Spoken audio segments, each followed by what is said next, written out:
नमस्कार दोस्तों। श्रीमद् भगवद गीता आपके हर प्रश्न का उत्तर देती है, आपकी हर समस्या का हल देती है। चाहे वो परेशानी आपके मन की हो, धन की हो, आपके शरीर की हो या आपके रिश्तों की हो, आपको अपनी हर समस्या का उत्तर श्रीमद् भगवद गीता में जरूर मिलता है। श्रीमद् भगवद गीता के पास आपके हर प्रश्न का उत्तर है। चाहे आपको कोई भी परेशानी हो, कोई भी इच्छा हो, श्रीमद् भगवद गीता साक्षात भगवान के दिव्यवाणी है। इसकी महिमा अपार है, अपरिमित है। उसका यथार्थ में वर्णन कोई नहीं कर सकता। गीता सर्वशास्त्र में है, इसे सारे शास्त्रों का खजाना कहा जाता है। आज हम श्रीमद् भगवद गीता के अनमोल उपदेश आपको बताएंगे जो आपकी पूरी जिंदगी बदल देंगे। बस आप इन बातों को वीडियो के अंत तक ध्यान से सुनिए। जो भी व्यक्ति इस वीडियो को अंत तक सुनेगा उसे अपनी ज़िंदगी की हर परेशानी का हल अवश्य मिलेगा। उसे अपनी ज़िंदगी में जो कुछ भी चाहिए वो उसे ज़रूर मिलेगा। श्रीमद् भगवद गीता का पहला उपदेश ये है, अगर आपका अपना है या कोई आपसे बड़ा है तो उसको अपने प्रति गलत व्यवहार कभी भी सहन नहीं करना चाहिए। गीता का ये उपदेश हमारी ज़िंदगी से भी जुड़ा है। हम भी अपने मन को अधिकतर तकलीफ़ों को ये सोचकर ज़िंदगी भर सहते रहते हैं कि ये तो हमारा अपना है, ये तो मेरा बड़ा है, इसको हम कैसे कुछ कह सकते हैं। हम अगर नहीं सहेंगे, कुछ कह देंगे तो हमारे रिश्ते ही ख़राब हो जाएंगे, हमारे रिश्ते ही समाप्त हो जाएंगे।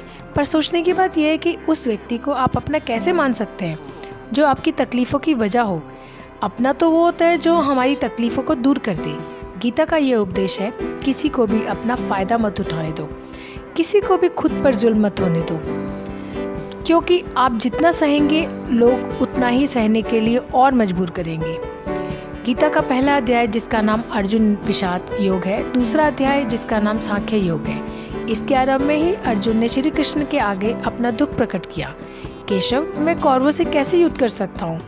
यह सब तो मेरे अपने हैं। मैं कैसे पितामह भीष्म और गुरु द्रोणाचार्य से युद्ध करूँगा, क्योंकि ये दोनों तो मेरे पूजनीय हैं। इसलिए इन गुरुजन को मारने से अच्छा तो मैं भिक्षा मांगकर गुजारा करूं।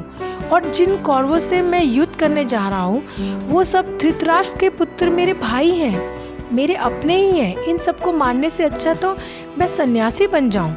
तो श्री कृष्ण अर्जुन से कहते हैं कि यहाँ कौन अपना है कौन पराया है। जो अधर्म करता है उसके साथ युद्ध करना तुम्हें मोक्ष और मुक्ति देगा। तुम अपने इस मन के मोह को त्याग दो, नहीं तो सारा जग तुम्हारी निंदा ही करेगा, तुम्हें डरपोक कहेगा। और बात अपने पराई की ही नहीं है, बात धर्म और अधर्म की है, बात सही और गलत की है। अगर तुम गलत को सही कहोगे, उसका अंत नहीं करोगे, तो गलत करने वाले को और बल मिलेगा और वो और भी गलत करेगा। इसलिए अपने मोह को त्याग कर तुम युद्ध करो। महाभारत की एक और कहानी भी है। जब अर्जुन के पुत्र अभिमन्यु की युद्ध में मृत्यु हो जाती है तब अर्जुन बहुत दुखी होते हैं, रोने लगते हैं।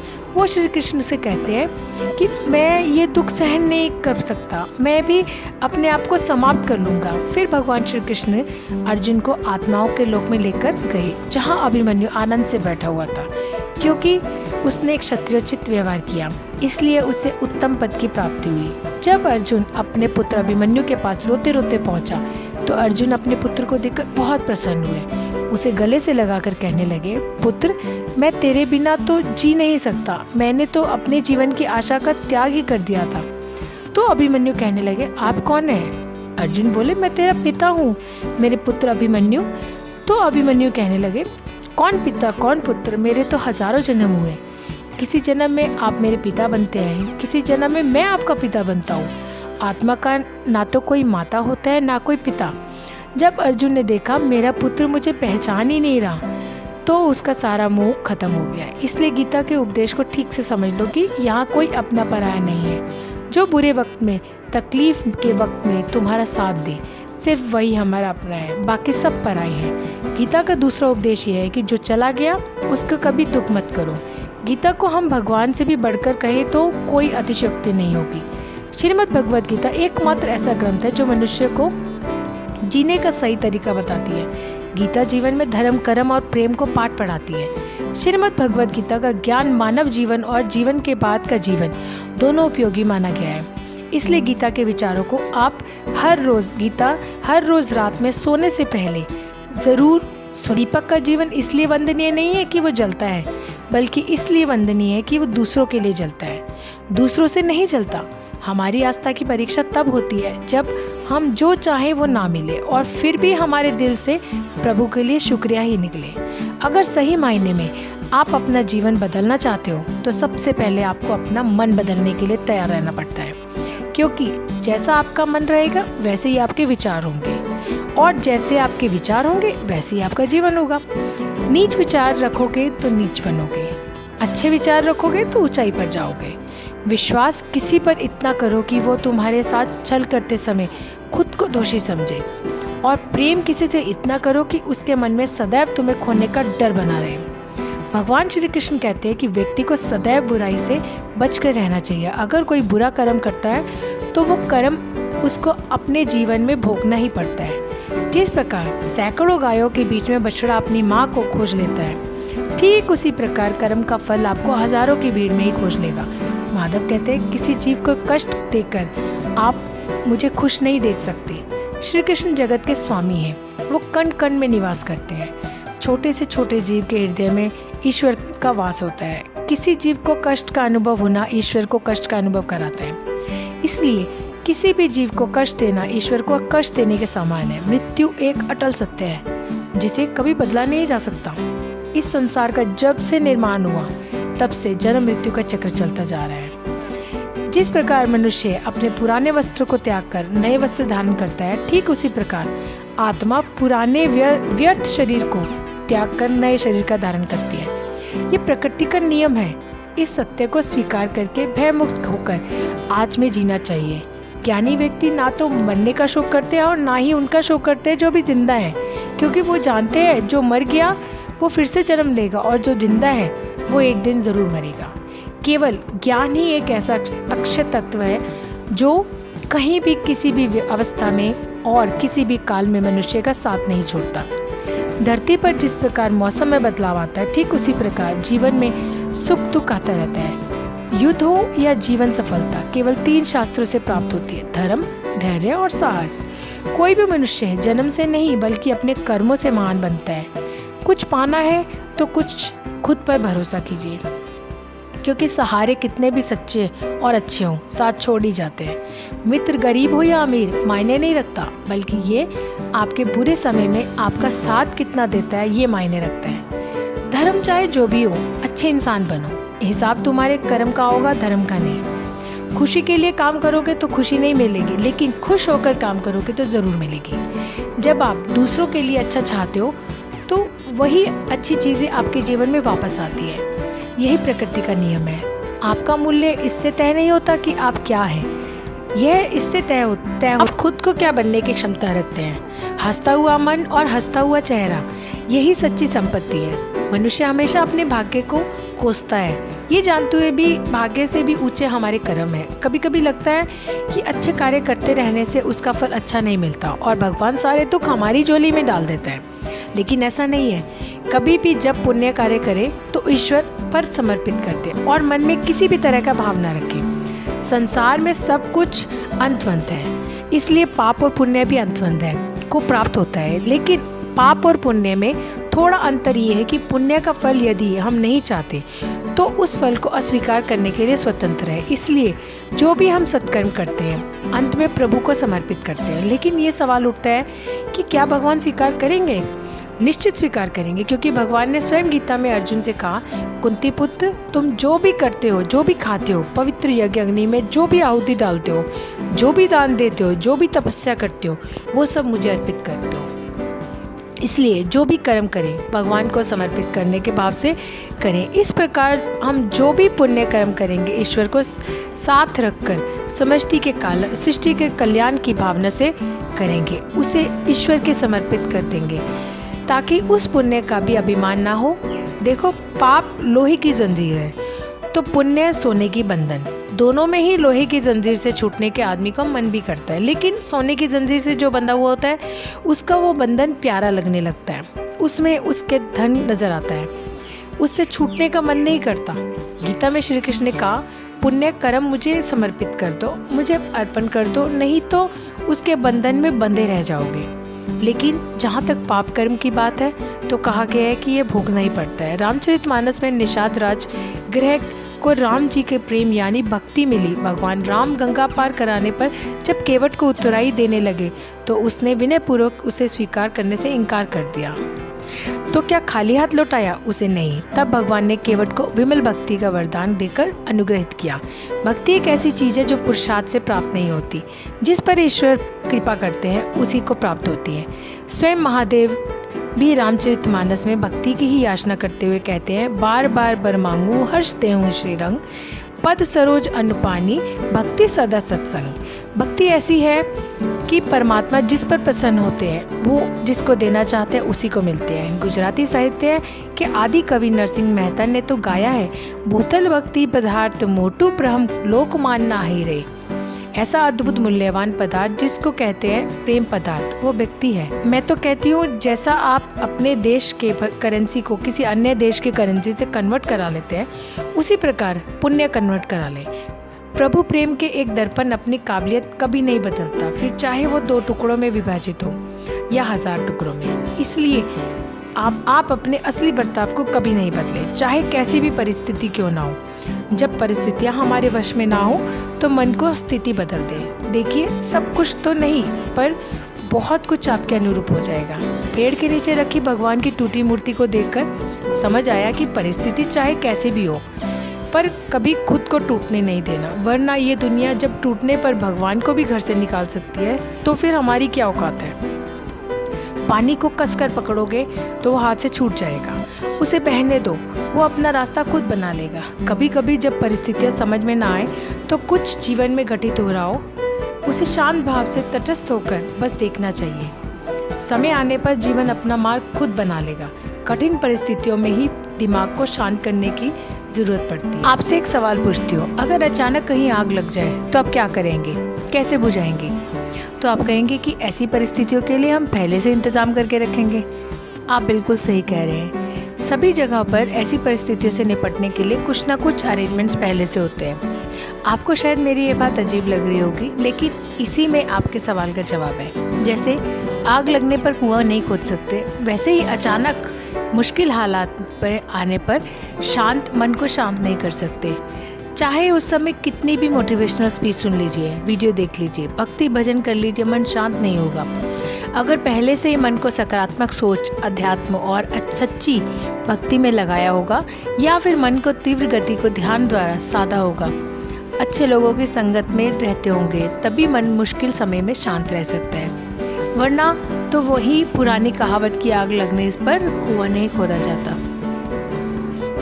इसलिए जब जीवन में सब कुछ सही चल रहा हो, शारीरिक रूप से भी ठीक हो, तभी इसे मन को शांति के मार्ग पर लगा दें, ताकि मुश्किल समय आने पर दिमागी संतुलन बना रहे और बुरे वक्त को ठीक से मैनेज कर सके। जो लोग कठिन परिस्थिति में हाथ पर हाथ रखकर बैठ जाते हैं, उनका दिमाग शांत नहीं रहता, वो अपने हालत को बदल नहीं पाते। काम करने से बुरे विचार दिमाग में नहीं आते, बल्कि आप काम करने के फलस्वरूप कुछ पाते हैं। यदि ये बुरा हुआ तो अनुभव मिलता है, वरना सफलता के दर्शन होते हैं और देर नहीं लगती सफलता के दर्शन होते हुए। जब हालात विपरीत हो तब आप लंबी गहरी सांस लेने की कोशिश करें। आपका सारा ध्यान आसपास की बुरी बातों से सिमटकर सांसों पर केंद्रित हो जाएगा। आप सिप सिप करके पानी पीने की कोशिश करें। आप खाली ना रहें, कोई मनपसंद काम करें। खाली दिमाग शैतान का घर होता है। समय पर भरोसा रखें। आज तक कोई ऐसी रात नहीं हुई जिसका सवेरा ना हुआ हो। जंगल में लगी बड़ी से बड़ी आग भी एक दिन शांत हो जाती है। कुछ ना कुछ नया सीखते पढ़ते रहे। ये इन परिस्थितियों के उपहार स्वरूप आपको हमेशा याद रहेगा। आत्मचिंतन मनन करने का यही समय होता है, क्योंकि जब दरवाजे खुलने लगेंगे तो फिर दौड़ शुरू हो जाती है। ये समझिए, ईश्वर ने सबसे मुश्किल रोल के लिए आप जैसे बेहतर कलाकार को चुना है। हर घटना के पीछे प्रकृति का कोई ना कोई प्रयोजन होता है। इस समय को टिक टिक करती घड़ी की सुई की तरह लें। सभी को अपने हिस्से का सुख या दुख स्वयं को तो भोगना होता है। सुख में तो फिर भी सभी मिलेंगे और आपके आसपास सब होंगे आपको, लेकिन दुख में कोई नहीं आता मदद करने। सभी दूर खड़े रहते हैं और कई बार हम दुख में खुद को बिल्कुल अकेला पाते हैं। पर शायद ये सोचना भी पूरी तरह सही नहीं है। ईश्वरीय शक्ति तो है ना हमारे आसपास, हमारे साथ, बस आवश्यकता है तो उन शक्तियों को पहचानने की। बस एक बार कुछ फुर्सत के पल निकालकर उन्हें दिल से याद तो कीजिए। वो अवश्य आते हैं हमारी मदद करने। जब दुखों से हार जाओ तो घबराने से कुछ नहीं होगा। तुम्हारा जीवन इतना संघर्ष भरा क्यों हुआ? जरा ये तो सोचो। लोग तो ये भी कहते हैं कि अगले पिछले कर्म ऐसे होंगे तभी तो इतना दुख मिला है। नहीं पगले, बिल्कुल नहीं, बल्कि तुम इस कार्य के लिए चुने गए हो। उस प्रभु के द्वारा तुम में इतनी क्षमता है कि तुम सहन कर सकते हो हर कष्ट, हर दर्द। विपरीत परिस्थितियों में भी ना टूटे, खरा सोना बनकर निकले, ऐसे हो तुम। कई बार हम सोचते हैं बस बहुत हुआ, अब नहीं होगा। कुछ हमसे तो सोचो। क्या किसी ने कहा तुमसे ये सब सहन करने के लिए? नहीं ना।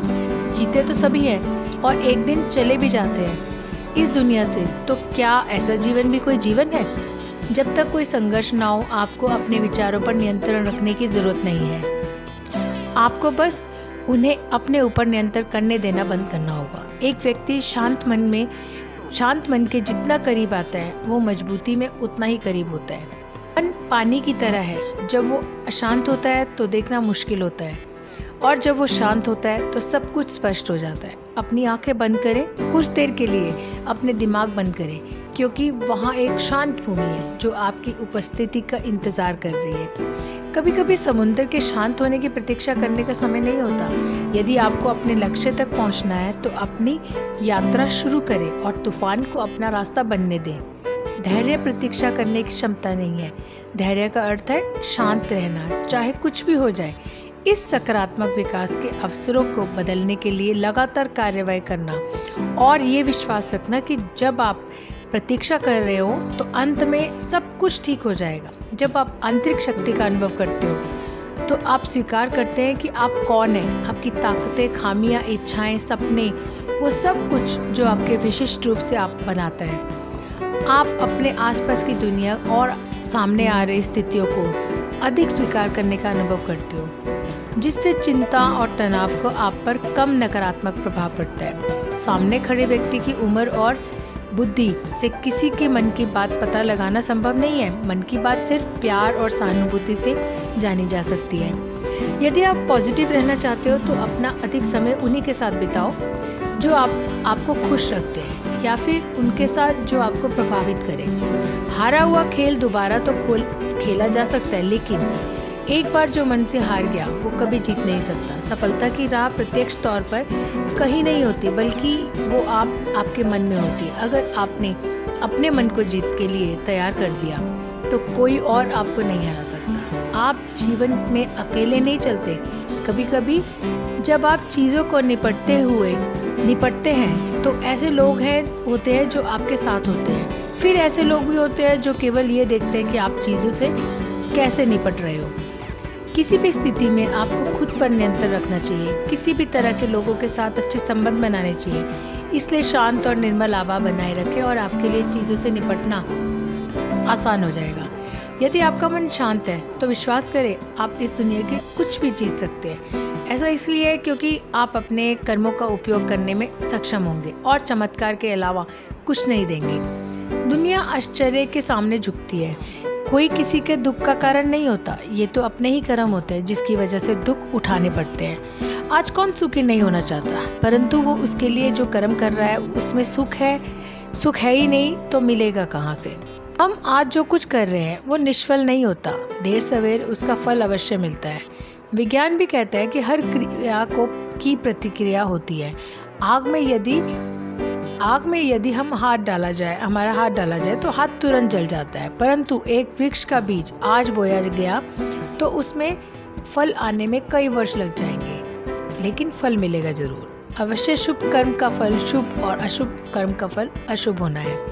आज हम जो कुछ हैं वो पिछले कर्मों की देन है। इसी को प्रारब्ध कहते हैं। प्रारब्ध के बाद पुरुषार्थ बहुत महत्वपूर्ण है। हम जो कुछ बनना चाहते हैं या जिस क्षेत्र में आगे बढ़ना चाहते हैं उसमें अपने पुरुषार्थ का महत्वपूर्ण भूमिका होती है। साथ ही साथ ईश्वरीय कृपा, ईश्वर अनुकूल या प्रतिकूल परिस्थितियाँ देते हैं। उन परिस्थितियों से अपने बुद्धि और सामर्थ्य के बल पर निपटना तो आपको ही होगा। दैवीय शक्तियाँ पुरुषार्थ वालों का ही मददगार होती है, निठल्ले आलसी लोगों की नहीं। भगवान पर पूर्ण रूप से आश्रित होकर देखिए। श्रद्धा और विश्वास के साथ भगवान से निकटता बढ़ाने पर वो सब जिम्मेदारी स्वयं वहन करते हैं। जीवन यापन की सारी वस्तुएं भगवान द्वारा प्राप्त होती हैं, पर आलसी कमजोर उसे नहीं पा सकते।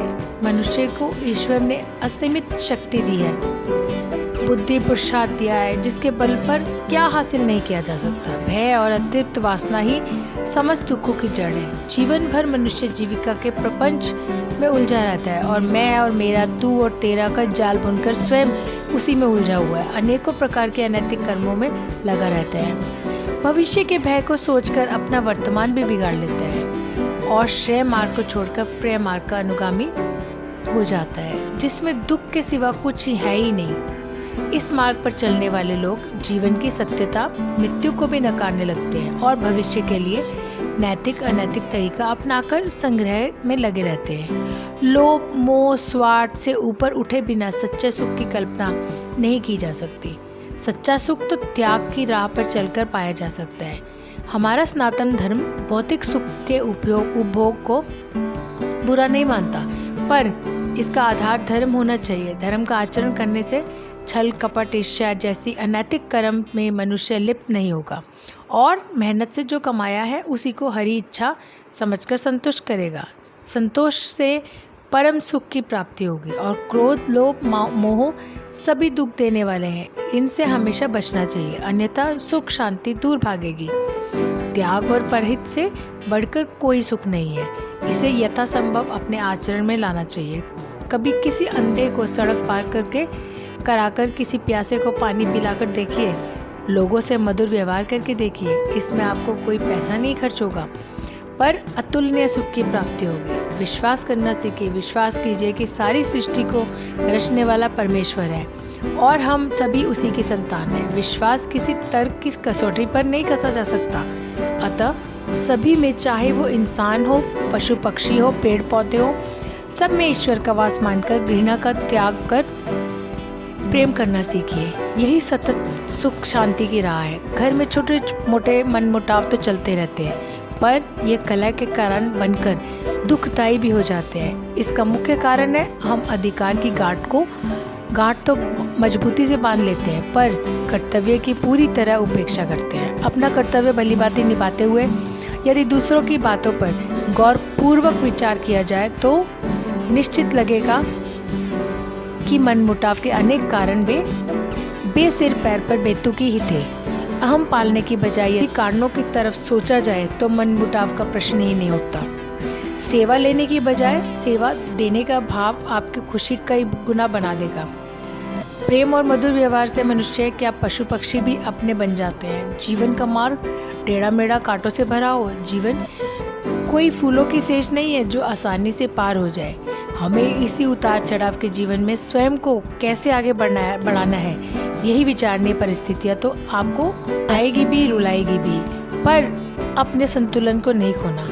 हर स्थिति परिस्थिति का सामना करते हुए चलते चलते चलो। भगवान श्री कृष्ण ने गीता में यही उपदेश दिया है कि विपरीत परिस्थितियों में भी संतुलन बनाकर जीवन के मार्ग पर कैसे बढ़ते जाना है। पहली बात तो यही है कि अपने नियमों में दृढ़ बनिए, अनुशासन का पालन कीजिए और छोटी छोटी बातों में उलझकर समय व्यर्थ नहीं करना। यह समझिए कि जीवन बहुत मूल्यवान है। जो समय निकल गया वो लौट कर नहीं आ सकता, इसलिए व्यर्थ की बातों में अपना समय और शक्ति ना बर्बाद करें। अपने जीवन का कोई लक्ष्य निर्धारित कीजिए, क्योंकि लक्ष्यहीन जीवन का कोई मूल्य नहीं है।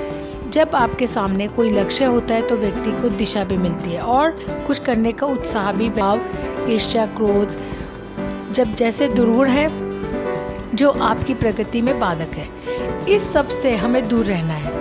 यदि आप किसी के साथ वैर भाव या बदला लेने की भावना लेकर चलते हैं तो आप अपनी ऊर्जा का स्वयं ही ह्रास कर रहे होते हैं। दुर्गुणों को एकाएक करके बाहर निकालना है और सद्गुणों को अपने अंदर भरते जाना है, क्योंकि बुरी आदतें हमारे अंदर किराएदार बनकर आती है और फिर मालिक बनकर बैठ जाती हैं, जो दुख और शांति का कारण बनती हैं। अपने स्वभाव को और आदतों को लगातार चेक करते रहिए कि कहीं मैं गलत दिशा में तो नहीं जा रहा। आत्मचिंतन ही एक ऐसा आईना है जो आपको आपकी बुराइयों से अवगत कराता है, क्योंकि किसी के कहने से आप नहीं मानेंगे। स्वयं के निरीक्षण करते रहिए और धीरे धीरे अपने व्यक्तित्व को निखारते रहिए।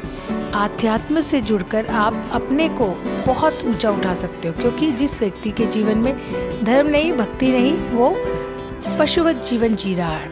और सबसे बड़ी अशांति का कारण तो हमारी सोच है।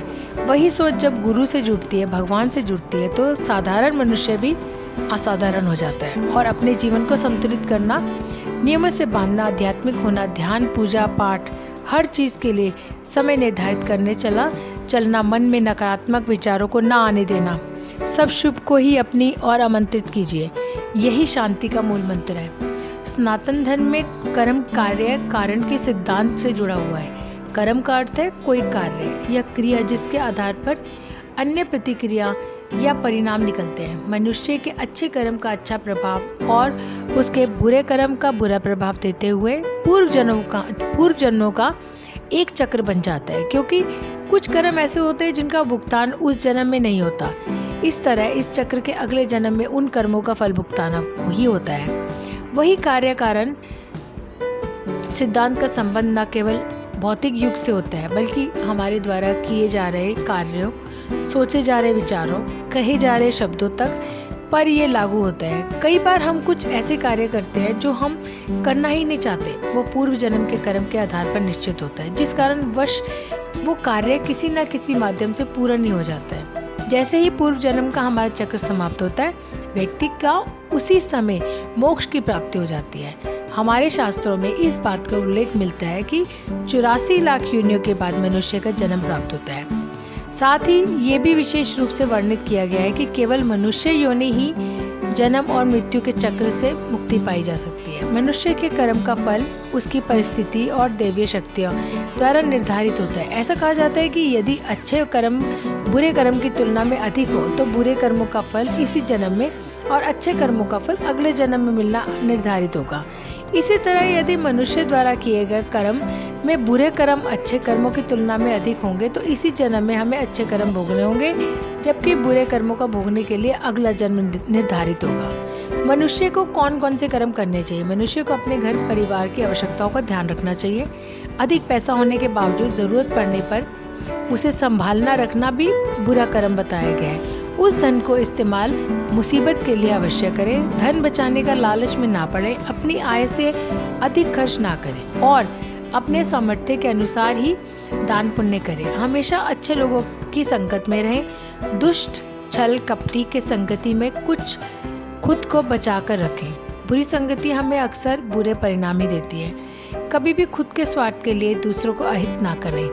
सोचे शास्त्रों में इस बात का उल्लेख किया गया है कि जो जैसा बोता है वैसा आगे चलकर काटना भी पड़ता है। कभी किसी व्यक्ति से कुछ छल से छीनने का प्रयास ना करें। इसे किए गए सभी पुण्य नष्ट हो जाते हैं और आप पाप के भागीदारी बन जाते हैं। गरुड़ पुराण में इस बात का उल्लेख मिलता है कि किसी भी मनुष्य द्वारा किए गए बुरे कर्मों का परिणाम उसके जन्म से लेकर मृत्यु और उसके बाद तक दुखों का कारण बनता है। वो अपने हर अवस्था में दुख भोगता है। अच्छे कर्म से के बनने से पहले हमें इस पर ध्यान देना की जरूरत है कि आखिर अच्छे कर्मों के बनने का सबसे पहला पड़ाव क्या है।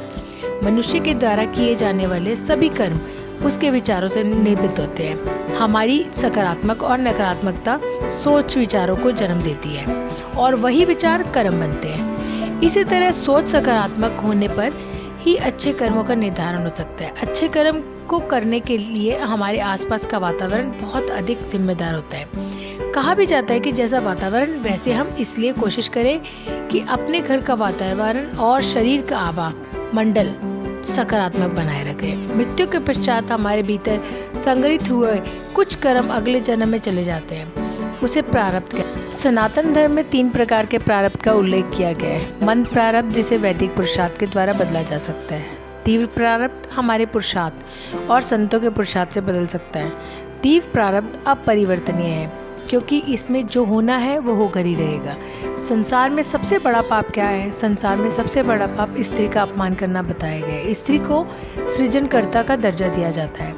यदि स्त्री का अपमान किया जाएगा तो वो व्यक्ति सबसे बड़ा पाप का भोगी माना जाता है। श्रीमद् भागवत गीता में द्रौपदी का अपमान ही महाभारत जैसे युद्ध का कारण बना था। पुण्य किसी के द्वारा निस्वार्थ भाव से की गई सहायता, सकारात्मक विचार, द्वेष भावना, लोभ, लालच और अहंकार को अपने ऊपर हावी न होने देना है। जबकि पाप में इन सभी के द्वारा किए गए कर्मों का परिणाम शामिल है। कर्म धर्म का मूल अंश है। कर्म के अभाव में धर्म संभव नहीं है। धर्म के नियम के अनुसार सकाम व पुण्य कर्म करने चाहिए, जिससे सुख और खुशी की प्राप्ति होती है। मनुष्य का सबसे बड़ा कर्म क्या है? दान। दान ही सबसे बड़ा कर्म है। सबसे अच्छा कर्म कौन सा है? अक्ता भाव से किया गया कोई भी अच्छा कर्म सबसे उत्तम कर्म है। कर्ता भाव से किया गया कोई भी अच्छा कर्म अच्छा तो है पर उत्तम नहीं। के अनुसार जो कर्म निष्काम भाव से ईश्वर के लिए किए जाते हैं वो बंधन नहीं उत्पन्न करते, वो मोक्ष रूप परम पद की प्राप्ति में सहायक होते हैं। इस प्रकार कर्म फल तथा आसक्ति से रहित होकर ईश्वर के लिए कर्म करना वास्तविक रूप से कर्म योग है। कोई व्यक्ति अपने गुजरे हुए कल या आने वाले कल में जीता है, उसके विषय में ही सोचता रहता है, वो जिंदगी में कभी खुश नहीं रह सकता। देखा जाए तो बीते हुए कल और आने वाला कल का कोई अस्तित्व ही नहीं है, वो केवल आपकी सोच में विद्यमान है। अपने मन में को सदा ऐसे शिक्षित करो कि आप अपने आज के आनंद में ही जी सको, अपने प्रत्येक पल की मौज ले सको। जो आपके साथ गलत करते हैं उसका विरोध ज़रूर करो। अगर आपके सामने वाले गलत व्यवहार सहते रहेंगे तो वो आपके साथ गलत करता ही रहेगा। जब अर्जुन ने भगवान श्री कृष्ण से कहा था, जिनसे मैं युद्ध करने जा रहा हूँ वो मेरे भाई हैं, मेरे गुरुजन हैं और मेरे अंदर उनके साथ युद्ध करने का साहस नहीं है, तो श्री कृष्ण ने अर्जुन को जागृत किया कि जिन्हें तू अपना मान रहा है वो सब पाप के पक्ष में खड़े हैं और अगर तू इनसे युद्ध नहीं करेगा तो समाज में पाप बढ़ जाएगा, क्योंकि जब गलत का कोई विरोध नहीं करता तो सामने वाला गलत करने का जैसे हकदार हो जाता है। और जब आप सब कुछ चुपचाप सहते रहते हो तो सामने वाले को बल मिलने वाला लगता है, वो आपको कमज़ोर समझने लगता है। लेकिन जब आप उसके द्वारा किए गए अधर्म को रोक लेते हो, उसका विरोध करते हो, वो अपनी सीमा में रहना सीख लेता है। ये कलयुग है। अगर आप खुश रहना चाहते हो तो आपको अपनी रक्षा खुद करनी होगी। रिश्ते हमें दुख नहीं देते पर इनके प्रति हमारा मोह हमें दुख देता है। आज से ही अपने मोह को छोड़कर प्रेम का सबक पक्का करो। मोह अपेक्षाओं से जुड़ा है जबकि प्रेम केवल देना जानता है। मोह एक दो के लिए होता है जिन्हें हम अपना मानते हैं, प्रेम सबके लिए होता है। मोह से कमजोरी पैदा होती है, इसके विपरीत प्रेम से ताकत महसूस होती है। मोह में इंसान एक दूसरे को बांधने की कोशिश करता है जबकि प्रेम एक दूसरे को फ्रीडम देता है। भगवत गीता हमें सिखाती है कि हमें सदैव अच्छे कर्म करने चाहिए। परमात्मा की प्रकृति से में इंसाफ अवश्य होता है। आपके द्वारा किए गए अच्छे कर्म आपको मुश्किल वक्त में परेशानी से बचाते हैं। इसी तरह आपके द्वारा किए गए गलत कर्म की सजा भी आपको ज़रूर मिलती है। भगवत गीता में श्री कृष्ण ने अर्जुन को यही सिखाया था कि क्षत्रिय होने के नाते जो तेरा कर्तव्य है, जो तेरे लिए सही है, वही काम कर। दुनिया के लोग ज्ञान और अज्ञान दोनों से चलते हैं, इसलिए तू दुनिया के अनुसरण ना कर बल्कि सत्य का अनुकरण कर। तेरा धर्म तेरा कर्म यही है कि तू अधर्म का नाश कर और धर्म की रक्षा कर। ऐसे ही हर इंसान का अलग अलग कर्तव्य है। हम कभी भी कुछ भी इसलिए ना करें कि सब लोग यही करते हैं। अगर आप भी वही करेंगे तो जो सारी भीड़ कर रही है तो आप उसी भीड़ में खो जाएंगे। लेकिन अगर आप विचार करके वो काम करोगे तो आपके लिए सही है, जो आपके लिए सही है, जिसकी आप में प्रतिभा है, तो सारी भीड़ में भी आप अलग नजर आओगे। इस बात का हम सदा विश्वास रखें कि जो चीज़ हमारी है वो कहीं नहीं जा रही, हमारे पास अवश्य पहुंच जाएगी। ज़िंदगी में जो कुछ भी आपको हासिल नहीं हुआ उसका पछतावा करना और उसके लिए रोना छोड़ दें। प्रयास करना मनुष्य के हाथ में है और उसका फल उसके हाथ में नहीं है। हम जीवन में किसी की मदद करें या ना करें, पर किसी का भी दिल हमारी वजह से ना दुखे। ये बात हमेशा याद रखें कि अगर हम किसी का भी दिल दुखाएं तो हमें भी उसका दर्द अवश्य मिले। जब हमारी वजह से किसी का दिल दुखता है तो हमें पता नहीं चलता, लेकिन जब हमारा दिल दुखता है तो हमें समझ में आता है। भगवत गीता यही सिखाती है कि जो कुछ भी होता है अच्छे के लिए होता है। जो हो रहा है उसमें कोई ना कोई भलाई अवश्य है और जो होगा उसमें दृढ़ विश्वास रखें। कि अच्छा ही होगा। कभी कभी हमारे जीवन में कुछ ऐसी परिस्थितियाँ आ जाती है कि हमारे अंदर ये ख्याल आता है कि मेरे साथ ही क्यों ऐसा हो रहा है, मेरे साथ ही क्यों गलत हुआ।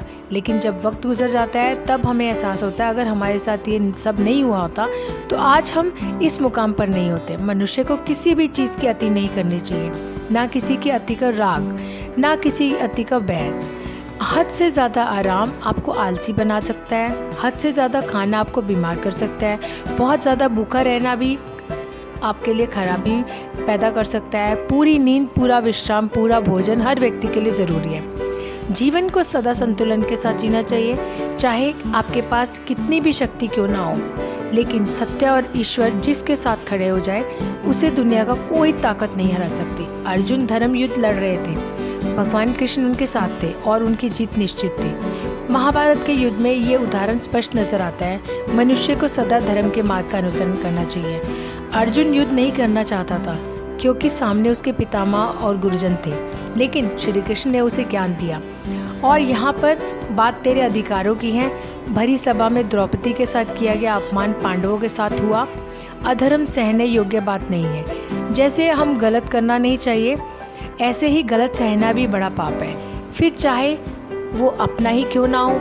जो भी व्यक्ति श्रीमद् भगवद गीता से मिलने वाली इन सीखों का मनन चिंतन करेगा, इनके महत्व को समझेगा, वो जिंदगी की हर परिस्थितियों को स्थिरता के साथ पार कर जाएगा। जीवन में आने वाले मुश्किल समय में उसे राह अवश्य मिलेगी। जब समय विपरीत हो तब शांत रहना ही सही होता है। अशांति तभी होती है जब सब कुछ आपकी इच्छा अनुसार नहीं होता अथवा कुछ भी आपके हिसाब से नहीं होता। शांत रहने के लिए आपको बहुत कुछ छोड़ना होगा, अच्छे से समझना होगा कि सब कुछ आपके हिसाब से नहीं होगा, और इसके अलावा किसी भी कोई उम्मीद ना रखें। जब हम किसी से कोई उम्मीद करते हैं और वो पूरी नहीं होती तब दुख होता है। सोच सोच कर मन अशांत रहने लगता है, और जब मन अशांत रहता है तो कुछ भी अच्छा नहीं लगता और व्यक्ति शक्तिहीन सा महसूस करने लगता है। इसके अलावा इस बात से बहुत दूर रहे कि कोई क्या कर रहा है, क्यों कर रहा है, कैसे कर रहा है। कोई भी व्यक्ति जितना बता दे उतना ही सुन ले, उसके आगे कुरेदने की आवश्यकता नहीं है। अपने धर्म के अनुसार अपने प्रभु से मन लगाएं, प्रभु में विश्वास रखें। जो कुछ सुलभ है उसमें खुश रहना सीखें। अपनी सेहत का ध्यान रखें। आप जितना प्रकृति के नज़दीक होंगे उतना ही आप खुद में शांति की अनुभूति करेंगे। आप किसी नदी, किसी पर्वत पर भी जा सकते हैं। आप ध्यान द्वारा भी शांति प्राप्त कर सकते हैं। मन का बेचैन होना उसका स्वभाव है। हमारे मन को लगता है कि अगर वो अलग अलग बातों के बारे में सोचता रहेगा तो हमें आने वाली हर मुश्किल और मुसीबत से बचा लेगा, पर ऐसा होता नहीं है। हम अपने जीवन का काफ़ी अधिक समय सोच विचार करके परेशान होने में निकाल देते हैं। भगवान श्री कृष्ण कहते हैं मन का यह स्वभाव बदलना ज़रूर है, असंभव नहीं। अच्छा, अब आप एक बात बताइए, क्या आप कोए को कह सकते हैं कि काँव काँव की आवाज़ ना करे? या फिर क्या आप किसी मेंढक को कह सकते हैं कि वो पानी देखते ही ऊंची छलांग ना मारे? हमारे मन का भी कुछ ऐसा ही है। जीवन में कुछ भी होता है, अच्छा या बुरा, हमारा मन उस पर काँव काँव करने लगता है। काँव काँव से मेरा मतलब है चिंता करना, व्याकुल होना। कोई बुरी बात होती भी नहीं है और मन परेशानी की ऊंची ऊंची लपटें लेने लगता है। कभी कभी तो मुझे ऐसा लगता है कि हम में से कई लोग सिर्फ परेशान होने के लिए जीते हैं। सारी परेशानी, पीड़ा, दुविधा हमारे मन की बनाई हुई कहानियाँ होती हैं। हमारे मन को शांत और स्थिर करने के लिए दो उपाय देते हैं। पहला ध्यान लगाना या मेडिटेशन, दूसरा वैराग्य भाव सीखना। अब ध्यान या मेडिटेशन शब्द सुनते ही आप में से कई लोग कहेंगे कि आप आंख बंद कर सांसें अंदर बाहर नहीं ले सकते। यहाँ हम सब गलती कर बैठते हैं। मेडिटेशन या ध्यान का मतलब सिर्फ आंख बंद कर बैठना नहीं होता। मेडिटेशन का मतलब होता है अपना पूरा ध्यान किसी चीज़ पर लगाना और उसे हटने नहीं देना। अगर आप रोटी बना रहे हैं तो सिर्फ उस बात पर ध्यान दीजिए। अगर आप पिक्चर देख रहे हैं तो अपना पूरा ध्यान पिक्चर पर लगाएं। ये मत सोचिए कि पिक्चर देखकर आप अपना कितना वक्त बर्बाद कर रहे हैं। जब आप जीवन के हर छोटे बड़े काम को पूरे ध्यान से करते हैं तो आपका जीवन ही मेडिटेशन बन जाता है। ऐसे जीवन में शांति, स्थिरता, साहस और सफलता का होना अनिवार्य है। वैराग्य भाव दूसरा उपाय। वैराग्य का अर्थ यह नहीं है कि आप सब कुछ छोड़कर जंगल में जाकर बैठ जाएं। वैराग्य का सच्चा अर्थ यह है कि आप जो काम कर रहे हैं उसका क्या नतीजा, क्या रिजल्ट निकलेगा, उसकी चिंता ना करें। उम्मीद है आपको ये वीडियो ज़रूर पसंद आई होगी, और अगर पसंद आई हो तो कमेंट बॉक्स में ज़रूर लिखिए जय श्री कृष्ण। और मेरी वीडियो को अंत तक देखने के लिए दिल से धन्यवाद। जय श्री कृष्ण।